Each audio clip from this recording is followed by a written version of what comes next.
Hello everyone, today I'm going to show you how to replace a broken wheel stud on this 2005 Mazda 6. Once you have the cart up on the stand, the first thing to do is take off the brake caliper, this piece right here. There are two 17mm bolts in the back attach the brake caliper to the strut.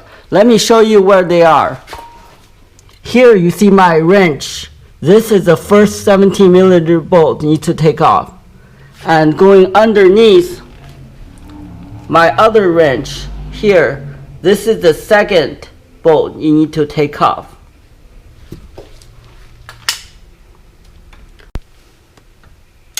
Now taking out the second bolt. Once the caliper is free, you want to get a bungee cord and tie it to your caliper. This will release the stress from the brake line. You don't want your caliper to be hanged by the brake line. Next thing to do is take out the rotor. There are two main screws attached to the rotor to the wheel assembly. Use a Phillips screwdriver to take out the rotor.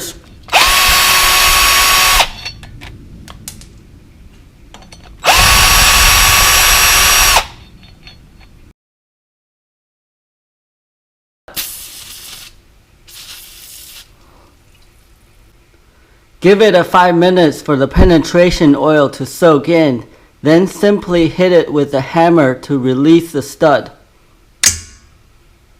Unexpectedly, I cannot get the stud to come out the wheel hub. There is no clearance. You see this thing here is blocking the stud to come out. So I have to cut it off. I'm going to use a rotary tool to saw it off.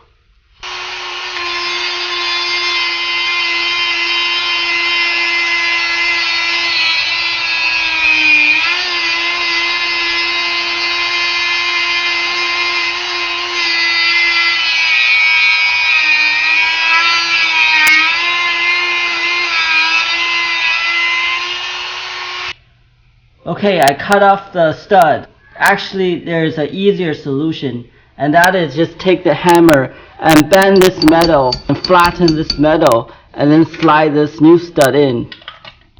Now we want to bring the new stud all the way in. I'm going to use my wrench as a washer.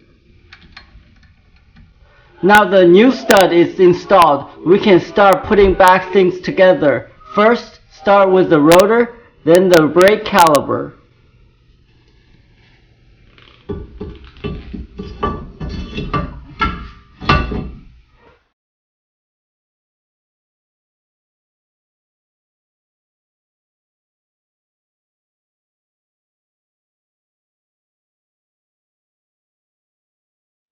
Remember, we just want to bring everything to a snug. Do not over tighten.